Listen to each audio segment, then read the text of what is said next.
I have come here to chew bubblegum and kick ass. And I'm all out of bubblegum. If they destroy science and medicine and nutritional science in front of everyone, and then they impose upon the population of patients and doctors, if they impose that destruction and that misrepresentation on the rest of us, then we have not only the right to be upset by that, but we have the obligation to be upset by that. I mean, a person who can't be upset when their rights and their life is being violated, if a person can't be upset by that, then the problem is theirs. They've got an external problem of being violated, but then they also have the internal problem of not accepting and acknowledging and fighting back against the fact that, their right to accurate information and good healthcare has also been violated. So that's how I see it. I'll leave it at that and drink my cold chocolate. I'm an old soul, got a funky sound. Gonna sing a song, turn the world around. Good morning, everybody. Dr. Alex Vasquez here, coming to you live as I always am. Today is the 18th of December 2014. Somebody, thank you very much, sent me an article last night, and so we're going to review that article right now. Now, I can frame the review of this article in a couple of different ways, and I haven't given this a lot of thought, but my spontaneous ideas on reviewing this particular article are as follows. I've got three ideas. One is just to review the content and therefore the value, which could be high or low, of this particular article. So one is just data, objective data. The other is to look at this article from the perspective of an expert, and I'm going to call myself an expert on vitamin D. You can take it or leave it. I've got tons of publications in major journals. I've lectured on this topic internationally. I don't know how much more of an expert I could be. Although I respect that some people have, lots of experience and maybe even more experience than I do. I'm not trying to be like the only expert or the best expert in the world, but I certainly qualify as an expert. So the teaching point around my review of this article, other than the content, from an expert level perspective, is to also teach the fact that in order to be an expert and in order to maintain one's expertise, in my case in lots of different topics, but let's focus on vitamin D, you or I as an expert would have to know what's worth spending time on and not. As I mentioned in one of my conference presentations that you can get on my blog, I just mentioned, because I just shared a presentation with Jeffrey Bland, and then I was kind of segueing from that presentation into my own.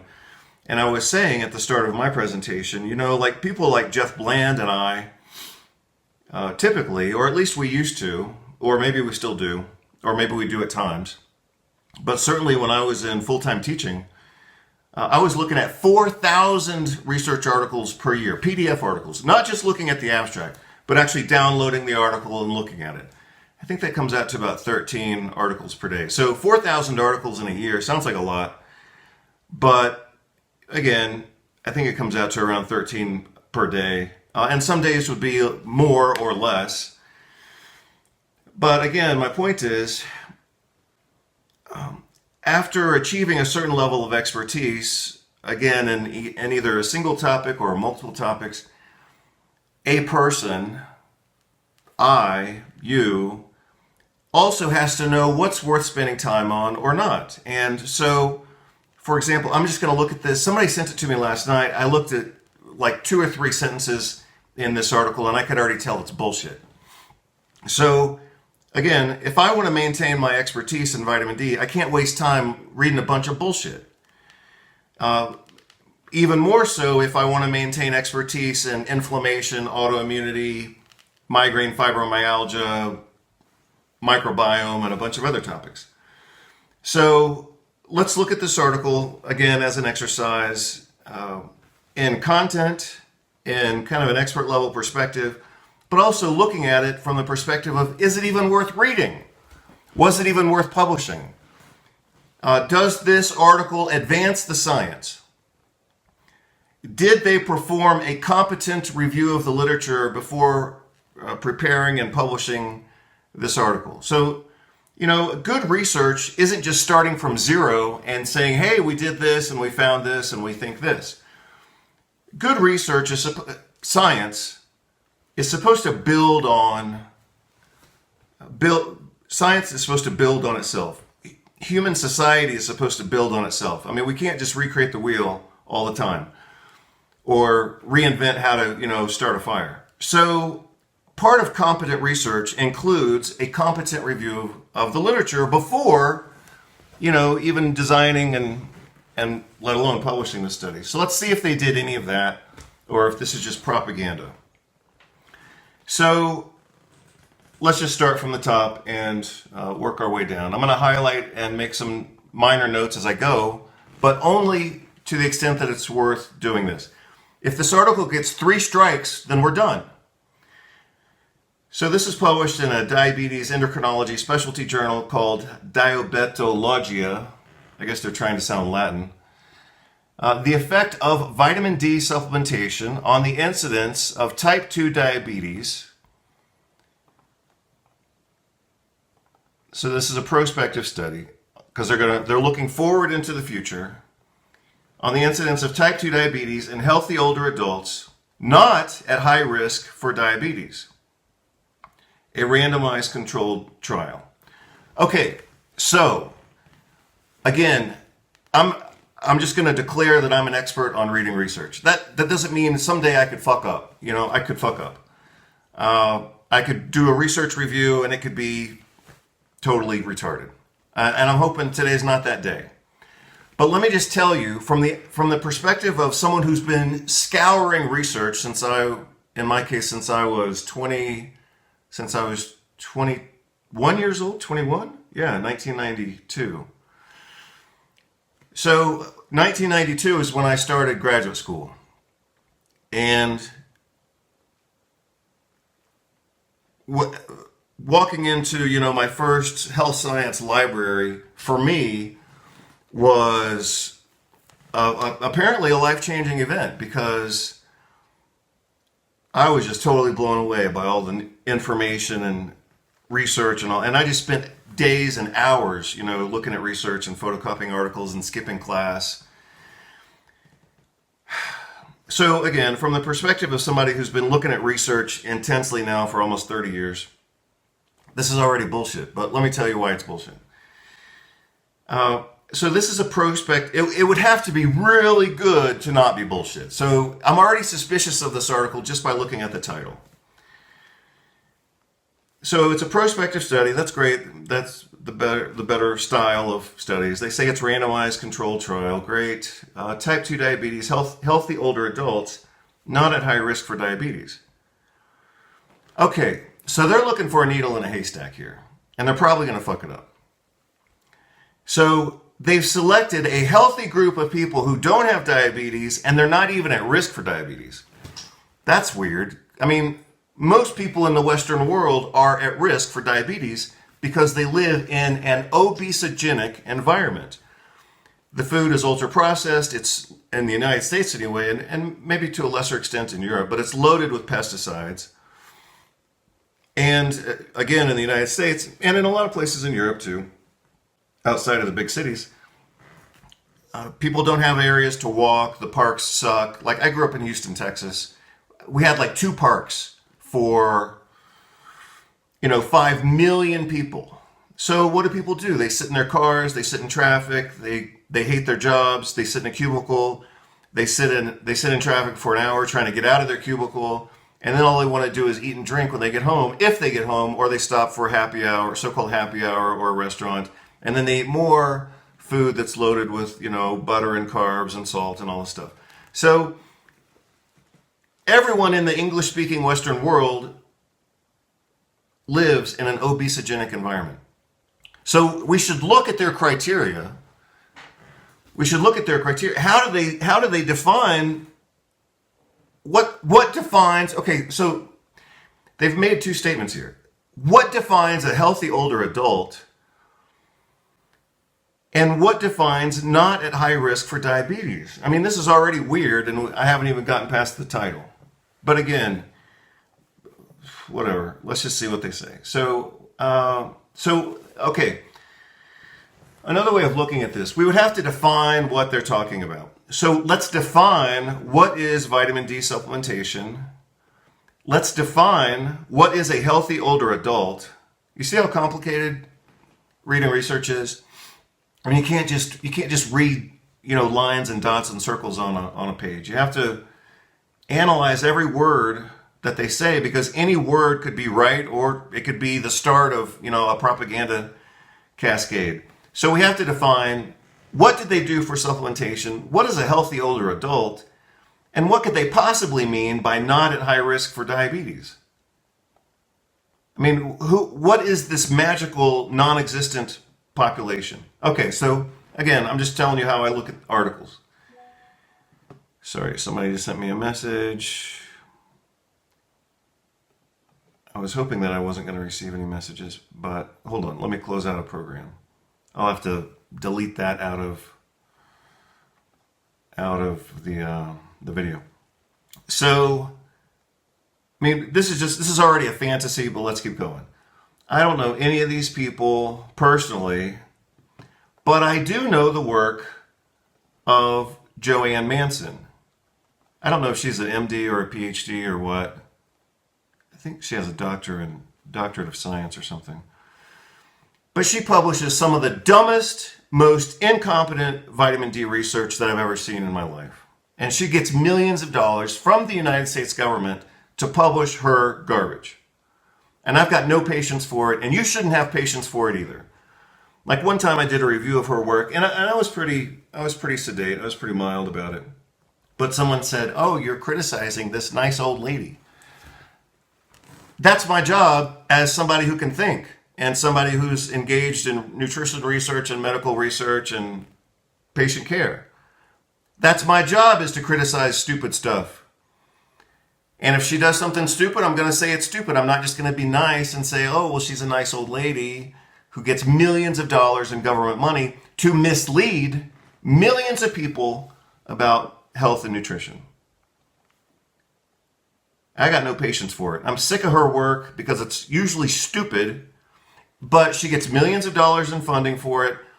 The newspapers in the United States, which are always friendly to the processed food industry and medicine, because that's who advertises in their magazines and newspapers, they always recycle her garbage. So it not only affects doctors who are reading research, but it trickles down to affect millions of people through distribution through the mass media. So let's just look at it. So I'm already suspicious of this article, as you can tell. See, and again, take it or leave it, I'm going to call myself an expert. I've been looking at research for 30 years. I've been publishing research pretty soon after that. I published my first articles in 1994 when I was 23 years old. So yeah, I'm an expert. And so I can't help but read this from the perspective of somebody who knows research. I'm going to read the entire abstract, which is going to be painful, but let's just do it. Because let's see, is it even worth doing that? This part is probably not worth reading, but I'll read it to you just to see if I'm right or not. But let's see if I can strike out. I'm going to guess that this part doesn't say anything. It kind of just orients people who don't know anything at all. And that's okay. I'm not disrespecting those people. Somebody is reading this for the first time. without any prior knowledge of the topic. So they deserve an introduction, and this is the introduction. For me, I'm assuming that this has no content. Vitamin D insufficiency is associated. See, they don't want to say it causes or contributes in an important way. Vitamin D insufficiency is associated, it's already bullshit, with an elevated risk of type 2 diabetes, but evidence from randomized trials on the benefits of vitamin D is limited. Yeah, because she's the one who publishes the garbage research. Oh, this is already hilarious. Especially for average risk populations. Oh, so now they're watering this down already. Not at high risk. So now they're saying average risk. Well, average risk is high risk. Whatever. The Finnish vitamin D trial investigated the effects of vitamin D supplementation at 2 different doses on the incidence of type 2 diabetes in a generally healthy older adult population. Okay, so that didn't tell me anything. The only thing it really told me is this is done among Finnish adults. Okay, great. This is a 5-year randomized, placebo-controlled, parallel arm trial among more than 2,000 male and female participants, more than 60 or 65 years of age, respectively, general Finnish population, free of cardiovascular disease, cancer, and did not use diabetes medications. Well, that doesn't make them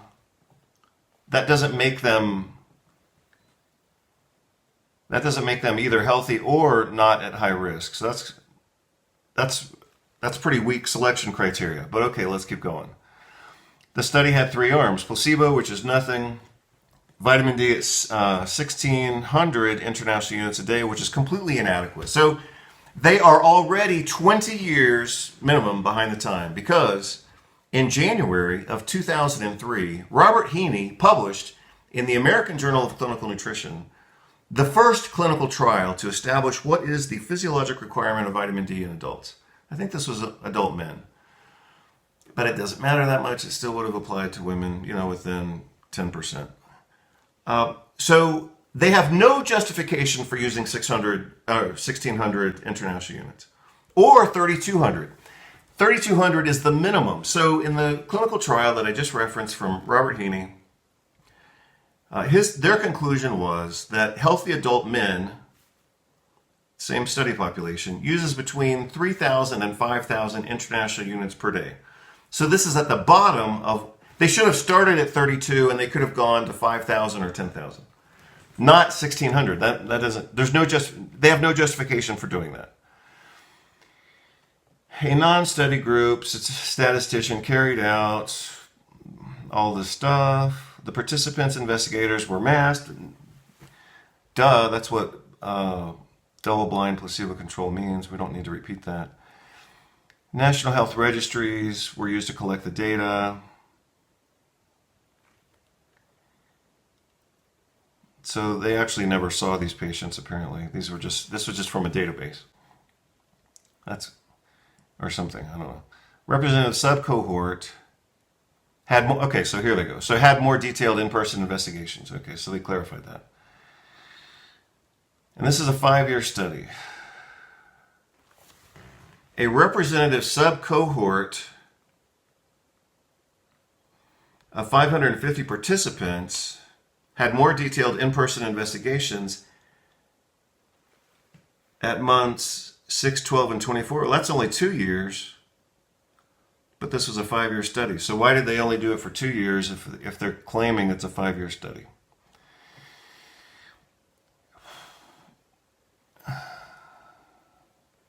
That's weird.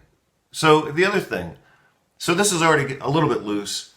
They didn't have tight control over these people at any level, apparently, which could mean that they couldn't test compliance. So how do they know, if they only followed these people up in person in detail up to 24 months, then how do they know that the people maintain compliance with the treatment if they're going to call it a 5-year study? It's already a little confusing, but maybe they talk about these details. But look, so they appear to not have quality data on compliance. Maybe. So that's just something I have to look for. If they only followed up for 2 years, but then they're claiming 5 years, then what's the measure of compliance? That's my question. What's the measure of compliance? How do they define healthy? How do they possibly define not at high risk for diabetes? Why are they calling this a 5-year study if they only had 24 months of follow-up?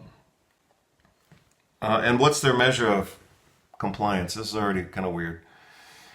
During the mean follow-up, they had 38 or 5%, 4.2%,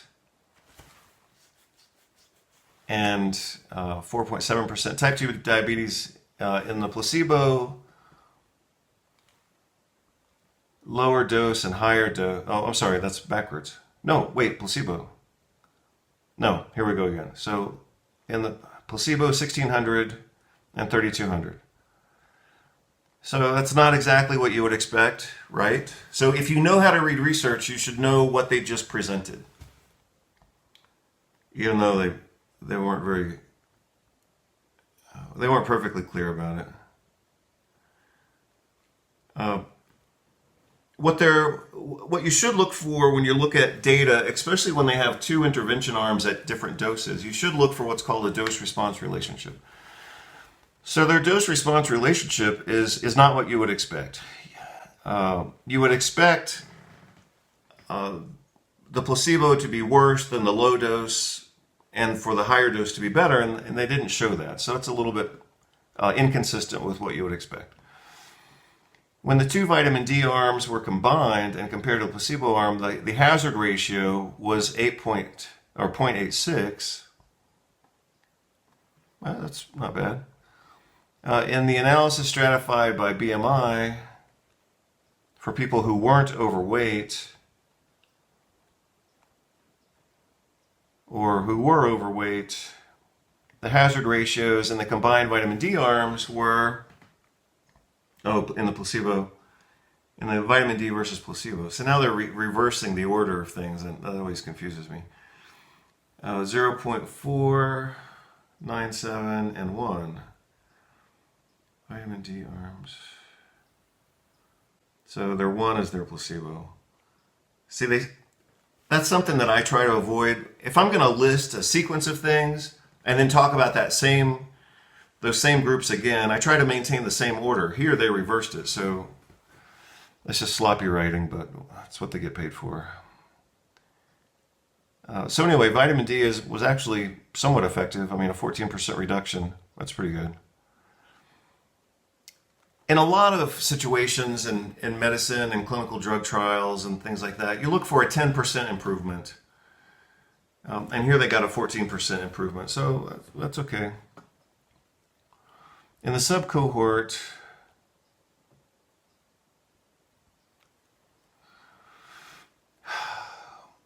the mean vitamin D baseline was 74.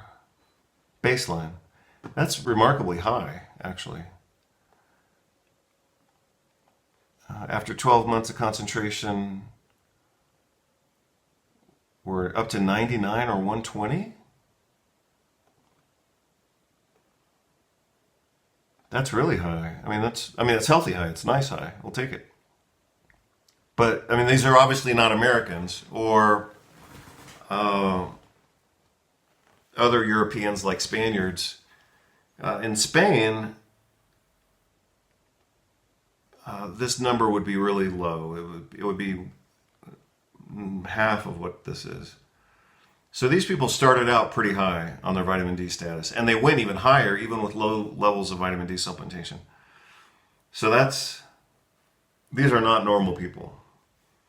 In the subcohort, no differences were observed in the changes in glucose or insulin, BMI. I guess they're talking about their detailed subcohort. So their conclusion is, among generally healthy older adults, who are not at high risk for diabetes and who have serum 25 vitamin D levels that are sufficient for bone health. I mean,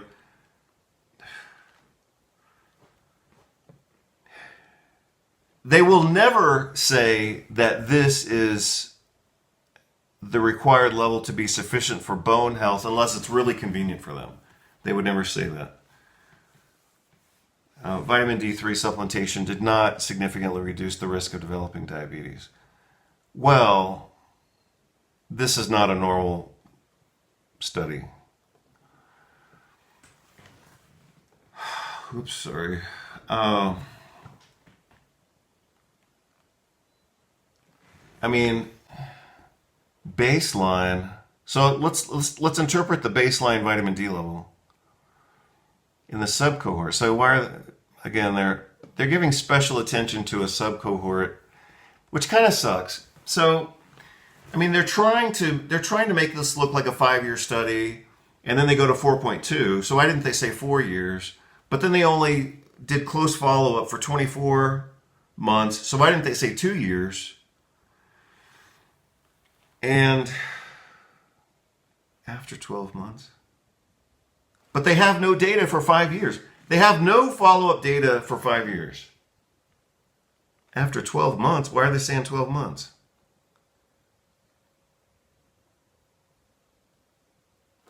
So, this is, you see how nothing in this article is parallel with itself, so to speak? I mean, even just reading the abstract, and I'm not gonna read this whole article. I'll tell you that it's just not worth it. They don't have clean data. They only tested, or they only did. They call it a representative cohort, but it's less than 25% of their population, and that's pretty. I mean, that's within the norm. But what's the point in claiming 2,200 patients if they're only going to really look at 500? Just call it 500 then. And why are they calling it a 5-year randomized placebo-controlled parallel arm trial if they only did follow-up for either 12 months or 24 months, but they sure as hell didn't. They never followed up a single person here. Or maybe a single person, but they didn't follow up this group for 5 years, so why are they trying to make it sound like they did 5 years?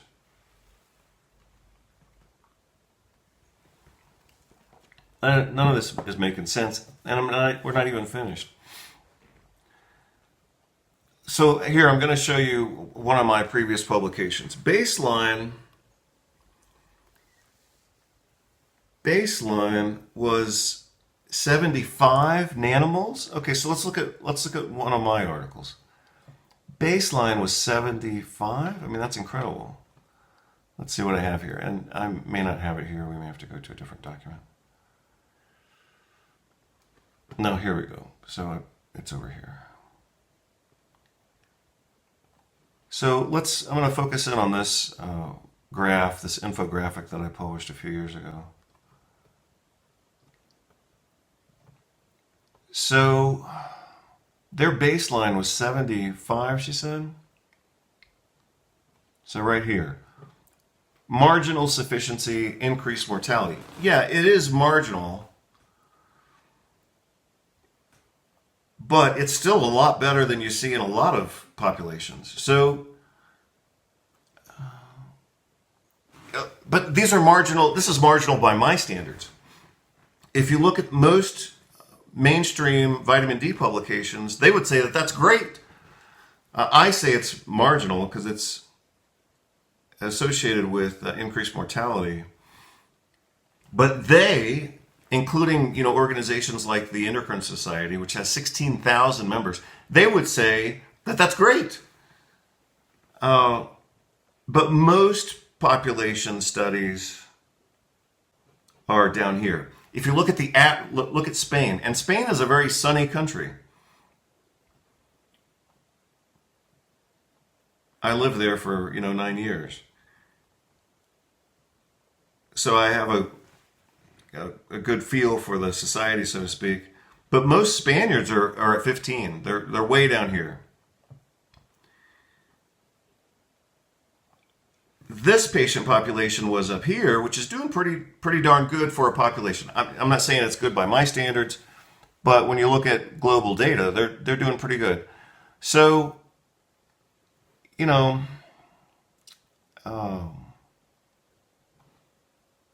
they were baseline pretty good, and then they got better with a modest amount of supplementation.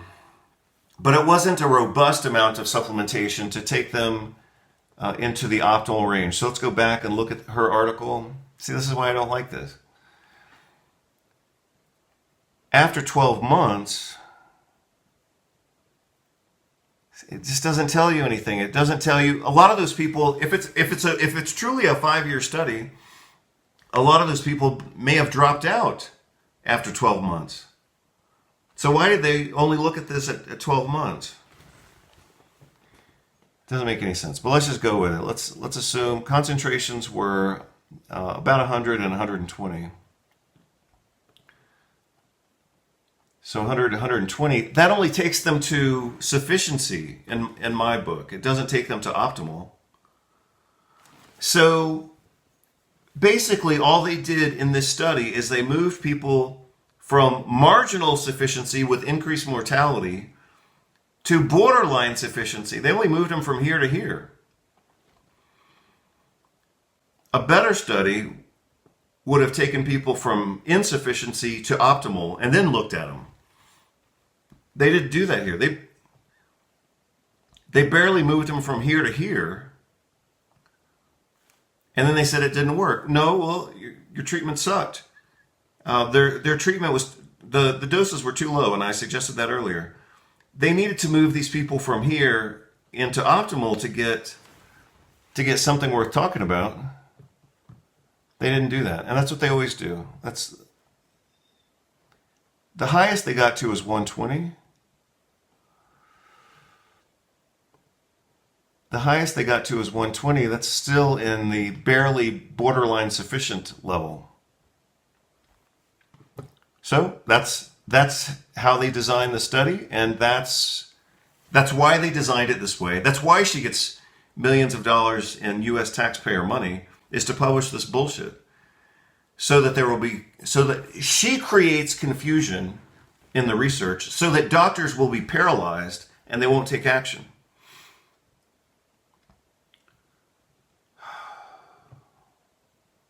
I mean, this is stupid. I mean, I was thinking I could get through this review in 10 minutes, but, you know, I'm trying to be efficient. And I looked at this last night and I already knew it was bullshit. But now I'm even more convinced that it's bullshit. So, you know, if I weren't doing this video review, I would have not even spent time looking at this article, because it already didn't make sense. It's not clean data. Their follow-up is horrible. It's inconsistent. They're claiming 5 years, 4.2 years, 2 years, and 1 year of follow-up all at the same time. That's just not worth. They don't even know their own. This is sloppy. But see, I used to think, because I wanted to be a good researcher from the time I was, you know, starting to look at research. I wanted to be a good researcher. And I thought that by becoming a good researcher, that would help me in my career. But what I now know as an adult is that the world doesn't work that way. The people who get the money are the people who support whatever is the dominant paradigm. And the dominant paradigm in the medical world is they want you to think that nutrition doesn't work. So they design these pathetic studies, and they get pathetic results, and then they say, well, the treatment didn't work. You shouldn't use nutrients. You shouldn't do your own research. You shouldn't think for yourself. I mean, at the very least, this it should be a clean design. We began and ended with this cohort. We had, you know, a certain level of dropouts. We analyzed their vitamin D levels here. We optimized their vitamin D levels within the first 6 weeks. We held them at the optimal range for a period of 4 years or 5 years. And then we could accurately measure a solid 4 years of optimal vitamin D status. And based on that, we could reach a reasonable conclusion. That's totally not what they did here.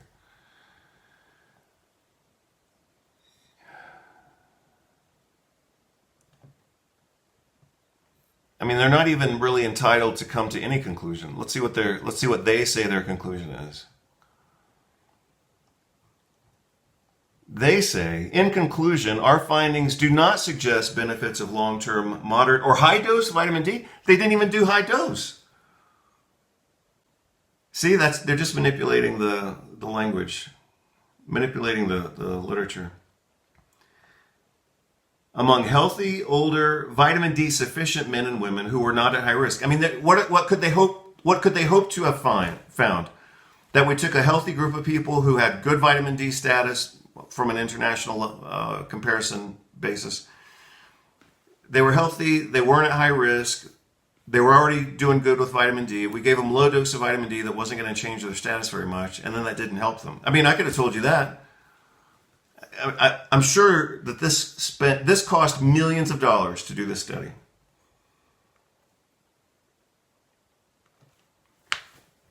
Such populations without a high risk for developing diabetes, in such populations, for any intervention to show benefits in terms of preventing diabetes, an impractically large study population would be needed. No, that's not correct. They would have to do a aggressive intervention. However, our study results do not exclude the possibility that high-dose vitamin D supplementation could be beneficial among vitamin D deficient populations. Yeah, they chose people who weren't deficient, with an average risk for type 2 diabetes.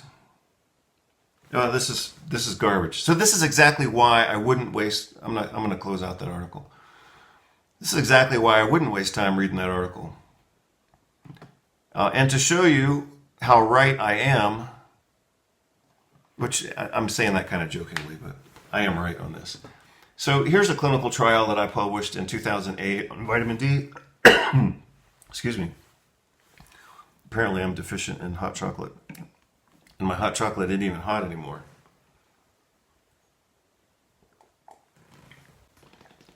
Here's an article I published in 2008. Clinical trial, not the greatest. Journal of Clinical Endocrinology and Metabolism, 2008. Here's an article. Here's a letter I published in JAMA. So I wrote this letter for JAMA.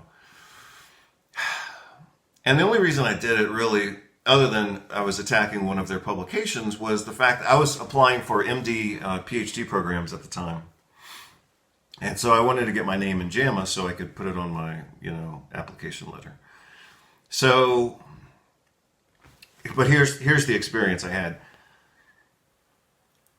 As I recall, I wrote, it has to be limited to whatever 400 words or 300 words. So I wrote a quick intro, as we always have to do, the meat of my article, and then the conclusion. Well, what they did at JAMA is they took out my second paragraph, which was the argument. So, I start off by saying, oh my gosh, look how short it is. I said, we're concerned about, this study because they didn't do, certain basic things that they should have done. And then in my second paragraph, I get into the details of how they fucked this up. Well, the editors at JAMA took that part out. And then they let the original authors insert a bunch of data that they had never published before. And they said, oh yeah, well, we took care of that. That was another, eye-opening experience for me. As a young researcher at that time, I was like, God, that's just totally bogus. Here's the Paradigm Shift Vitamin D article that I wrote in 2004. Oh, and in this article, I kind of did this, boxed section here describing the criteria for good research in vitamin D. I believe I had 6 points. Yeah, so here are my 6 points. You can see this in the original article. But I also published that separately right here in the British Medical Journal. So let's apply those criteria to this article that I just looked at. We provided 6 guidelines for interventional studies with vitamin D. Dosages should be in the physiologic range, minimum of 3,000, and that was being generous, up to 10,000 international units per day. So remember, I published this 20 years ago. This study that we just looked at by Joanne Manson and her ghoulish friends, they did, what did they do? 1,600, so it's too low, up to 3,200, which barely gets you in here. That's the minimum that they should have done. Must be continued for at least a couple of 6 months, 5 months. We're assuming they used the correct form. I guess I'll have to go back and look at that. Assayed for potency. You have to measure vitamin D levels. They only did this at 12 months in a 5-year study, they said. And they only got a few of their patients into the what we called the optimal range back then, which was too low, and we knew it was too low. But we had to publish it anyway because this was early. This was early in the vitamin D world. So yeah, so even by my criteria that I published 20 years ago, this article that we just looked at still wasn't appropriately designed. So I'm going to leave it at that. From an expert research standpoint perspective, that was bad research that we just looked at. From a vitamin D perspective, it was still bad. So it was bad research. It doesn't matter if they were using antibiotics or anti-seizure drugs or chemotherapy or whatever. The design of their study was pathetic. It was amateur. On top of that, if we're going to be clear in our discussion of vitamin D, it was even worse. So they had a bad study design specific to vitamin D. Their interventions and assessments were not, and their population was, all of that was poorly chosen. And so again, if I'm going to maintain expertise, I have to know what's worth reading and what is not worth reading. My assessment of that article is that it wasn't worth reading when I looked at it for 2 seconds, and now giving it now 40 minutes, I'm even more clear that it wasn't worth reading. So that's my quick assessment of her article on vitamin D. Again, I don't mean necessarily to attack anyone personally. I'm trying to focus on attacking their work and their perspectives and the bullshit that they put out there. But it's just bullshit. But at some point, if somebody builds their career around publishing bullshit, then we have to question the person, not just their work. If somebody screws up, but they generally do good work, then we can say, hey, they do good work, but they just screwed up. But if someone's professional work is characterized by publishing misinformation to mislead and misdirect the healthcare of millions of people, then yeah, at that point we have to start questioning the motives of that person. The possibility is a person in that situation could be just completely dumb, and they could be chosen because they're dumb, because they go along. I mean, look at the medical politicians we have in the United States. Most of them are just dumber than dumb, but that's why they have their positions of power. It's not a contradiction. It's not like in a current modern understanding of the world, we shouldn't say, oh, well, they're dumb. How could they possibly have that job? No, they have that job because they're dumb. And so either people are dumb and they're selected because they're dumb to publish more dumb things in the world, or something's just not right, and something's not right with them, or something's not right with the world, or they're intentionally trying to, mislead people. And, that's kind of assigning some level of evil to someone who otherwise might just be stupid. But Anyway, there it is. I'll leave it at that without additional commentary. But that is my commentary, and I don't like. I hate seeing bad research because I don't love all research, but I certainly aspire to love, medical research and nutrition research.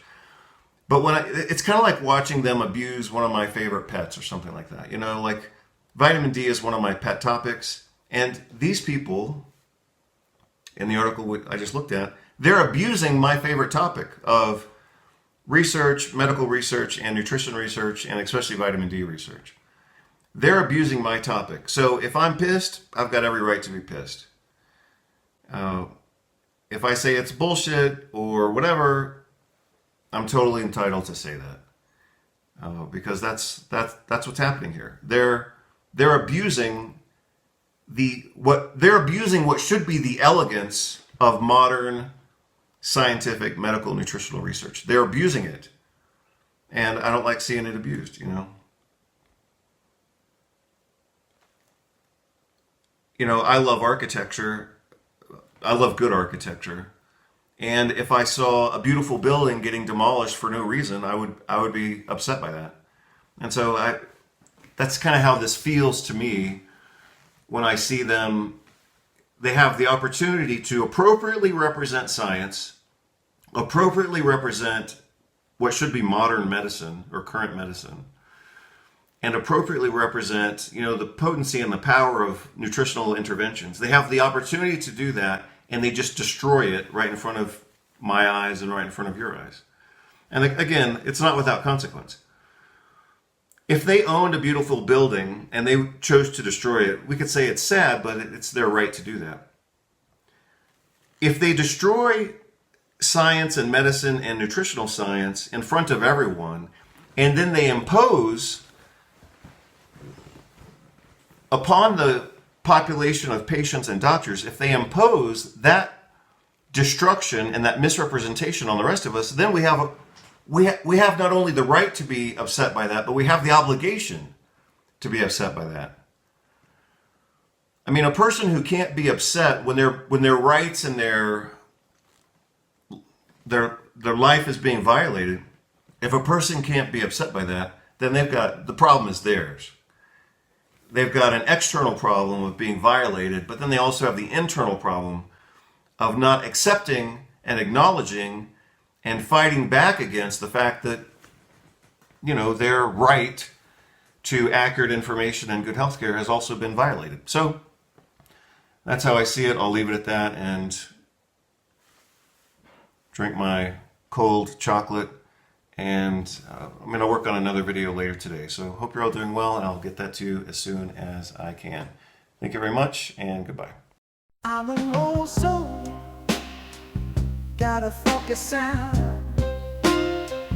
Gonna sing a song, turn the world around. I whoop that ass, I got the moves. Spank that ass, I'm gonna make you move.